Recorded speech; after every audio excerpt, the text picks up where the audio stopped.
அனைவருக்கும் வணக்கம். நம்ம இன்றைக்கி செய்ய போகிறது காலிஃப்ளவர் உருளைக்கிழங்கு பச்சை பட்டாணி போட்டு ஒரு செமி கிரேவி. அதுக்கு காலிஃப்ளவர் கொஞ்சம் லைட்டாக ஆயிலில் ஃப்ரை பண்ணிக்கணும். இது மாதிரி ஃப்ரை பண்ணிக்கின்னு அதுக்கப்புறம் தான் கிரேவி ரெடி பண்ணணும். ஃபஸ்ட்டு இது மாதிரி ஆயிலில் நல்லா கொஞ்சம் இது மாதிரி ரெட்டிஷ் ஆகிற அளவுக்கு ஃப்ரை பண்ணிக்கலாம்.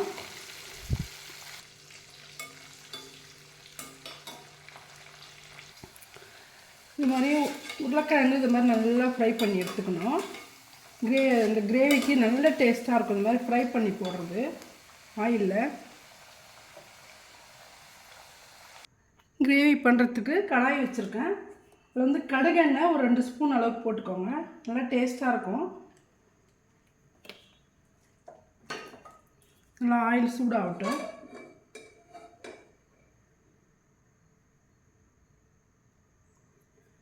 ஆயில் ஹீட் ஆனதும் நம்ம கடுகு கொஞ்சம் ஜீரகம் போட்டுக்கலாம்.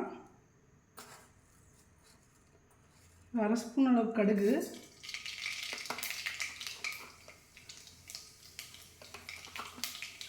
1/2 ஸ்பூன் அளவுக்கு ஜீரகம் போட்டுக்கலாம்.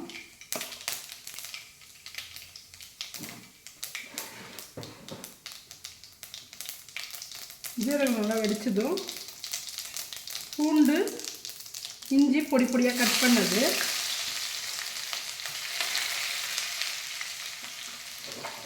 அது நல்லா கலர் மாறட்டும். இந்த ஆனியன் நல்லா கட் பண்ணி இது சாப்பரில் போட்டு கட் பண்ணது. ஆனியன் நல்லா வதங்கணும்.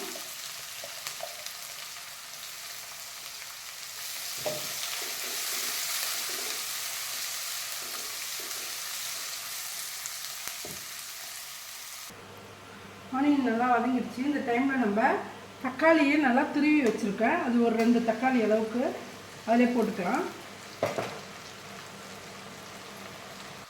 இது வதங்கிட்டே இருக்கும்போதே நம்ம இதுக்கு ஒரு மசாலா ரெடி பண்ணிக்கணும். இந்த பவுலில் 1 ஸ்பூன் அளவுக்கு கடலை மாவு, காரத்துக்கு மிளகாத்தூள் 1 ஸ்பூன் அளவுக்கு, இதே 1 ஸ்பூன் தனியா, கரம் மசாலா தனியாத்தூள் 1 ஸ்பூன் அளவுக்கு போட்டுக்கலாம். கரம் மசாலா ஒரு 1/2 ஸ்பூன் அளவுக்கு,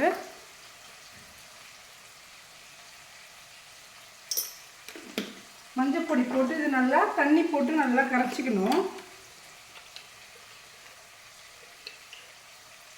மஞ்சள் பொடி ஒரு 1/2 ஸ்பூன் அளவுக்கு மஞ்சள் பொடி போட்டுக்கலாம்.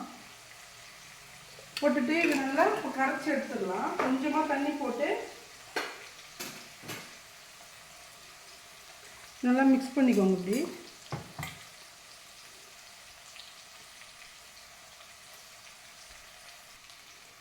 நல்லா வதங்கிட்டு இருப்பாங்க. தக்காளி ஆனியன் எல்லாமே நல்லா வதங்கிடுச்சு. இது பச்சை பட்டாணி ஒரு 1/2 கப்பு போட்டுக்கலாம்.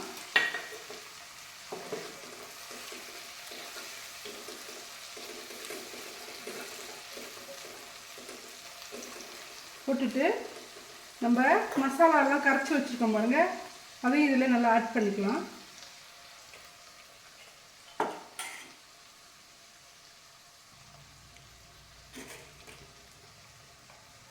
இந்த மசாலாலாம் நல்லா கலந்து கொஞ்சம் கொதிக்கட்டும். அதுக்கப்புறம் நம்ம வெஜிடபிள் போட்டுக்கலாம்.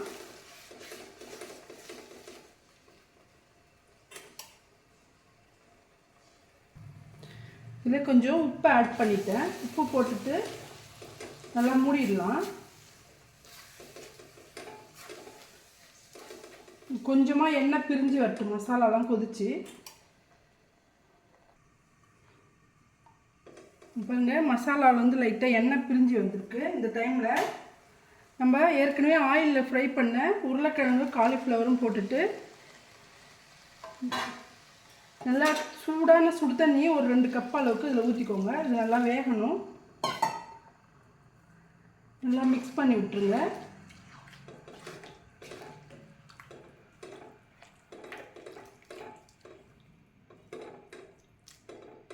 மிக்ஸ் பண்ணிவிட்டு நல்லா மூடிடலாம். இதையும் இந்த காய்கறிலாம் நல்லா வேகட்டும்.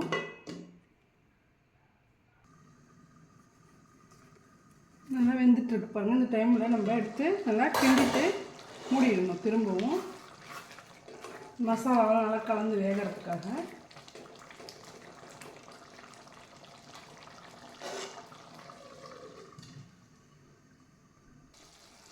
பாருங்கள், நல்லா கிரேவி ரெடி ஆயிடுச்சு. இந்த டைமில் நம்ம கொஞ்சமாக கொத்தமல்லி தழை போட்டுக்கலாம்.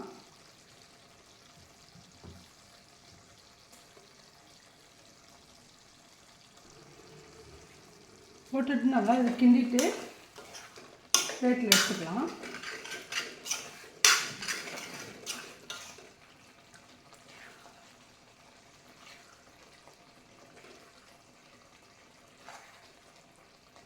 நல்லா காயெல்லாம் சுடு தண்ணி ஊற்றவே நல்லா டக்குன்னு வந்துருச்சு. சுவையான காலிஃப்ளவர் மட்டர் பன்னீர் ரெடி ஆயிடுச்சு. சுவையான காலிஃப்ளவர் பட்டாணி கிரேவி ரெடி ஆயிடுச்சு. இந்த வீடியோ பிடிச்சிருந்தா லைக் பண்ணுங்கள், ஷேர் பண்ணுங்கள், கமெண்ட் பண்ணுங்கள், சப்ஸ்கிரைப் பண்ண மறக்காதீங்க. நன்றி. அனைவருக்கும் வணக்கம். நம்ம இப்போ செய்ய போகிறது பாலக்கீரை உள்ளிக்கூரை. அதுக்கு வந்து பாலக்கீரை இது மாதிரி க்ளீன் பண்ணிவிட்டு பொடியாக இது மாதிரி கட் பண்ணி வச்சுக்கோங்க. கட் பண்ணிவிட்டு ஒரு 3 ஆனியன் இருக்கும், இதையும் கட் பண்ணி மிக்ஸி ஜாரில் போட்டுக்கின்னு ஒரு பூண்டு உரிச்சிட்டு அதையும் போட்டுக்கோங்க. காரத்துக்கு ரெட் சில்லி பவுடர் 1 ஸ்பூன் அளவுக்கு போட்டுக்கலாம். 1-1.5 ஸ்பூன் அளவுக்கு போட்டுக்கிறேன். உப்பு இதுக்கு தேவையான அளவுக்கு உப்பு போட்டு இது நல்லா அரைச்சி எடுத்துகிட்டு வந்துடணும். பாருங்கள், இது மாதிரி ரொம்ப நைஸாக அரைக்காமல் கொஞ்சம் வெங்காயம் தெரிகிற மாதிரி அரைக்கணும். உள்ளிக்காரம் செய்கிறதுக்கு நம்ம ஆயில் வச்சுருக்கோம். கடுகு போட்டுக்கலாம்.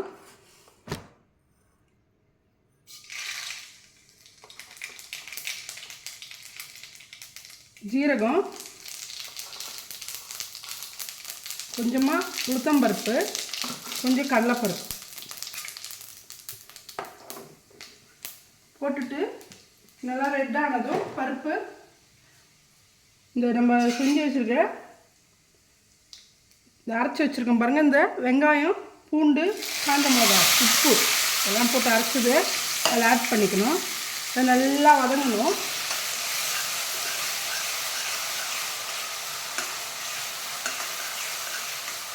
இந்த காரத்தில் இருக்கிற அந்த காரத்தன்மை போகிற வரைக்கும் நல்லா வதக்கிட்டு அதுக்கப்புறம் தான் கீரை போடணும். இதில் ஒரு 2 பல் பூண்டு தட்டி போட்டுக்கோங்க, நல்லா வாசனையாக இருக்கும். நல்லா வதங்கட்டும். மூடி போட்டு நல்லா பச்சை வாசனை போகிற அளவு கொதிக்கட்டும். கொஞ்சமாக பெருங்காயம் போட்டுக்கலாம். இதில் மஞ்சள் பொடி, கொஞ்சம் தனியா பொடி, ஜீரகப்பொடி 3 போட்டு நல்லா அதை ஆட் பண்ணிக்கலாம்.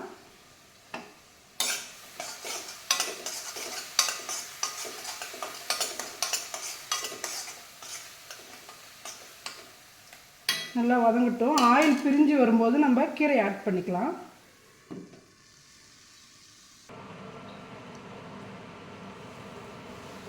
லைட்டாக ஆயில் பிரிஞ்சு வருது. இந்த டைமில் நம்ம பாலக்கீரையை அதில் ஆட் பண்ணிக்கலாம். கீரை ஆட் பண்ணதுக்கப்புறம் கொஞ்சம் தண்ணி மாதிரி வரும், அதுவும் நல்லா சுண்டி வரணும். இது மாதிரி பொடியாக கட் பண்ணிடுங்க. கட் பண்ணிவிட்டு போட்டதை நல்லா கிண்டிட்டு திரும்பவும் மூடிடலாம். அந்த காரத்துக்கூடயே நல்லா மிக்ஸ் ஆகி வேகட்டும். இந்த பாலக்கீரை உள்ளிக்காரம் ரைஸு நல்லா நெய் போட்டு சாப்பிட்லாம். சப்பாத்தி, தோசை எதுக்கு வேணாலும் சைட் டிஷ்ஷாக வச்சுக்கலாம்.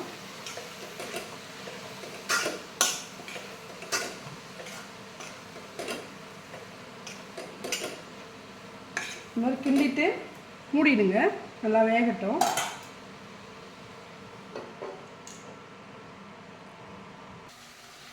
பாருங்கள், நம்ம பாலக்கில் தண்ணி தானாகவே இது மாதிரி வரும். இதெல்லாம் நல்லா மிக்ஸ் ஆகி இந்த தண்ணியும் நல்லா வத்தட்டும், அப்போ நல்லா டேஸ்ட்டாக இருக்கும்.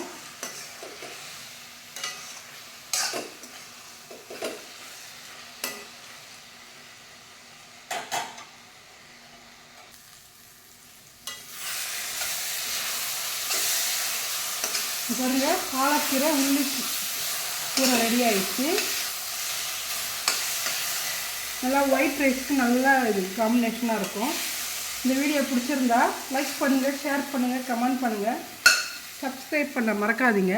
நன்றி.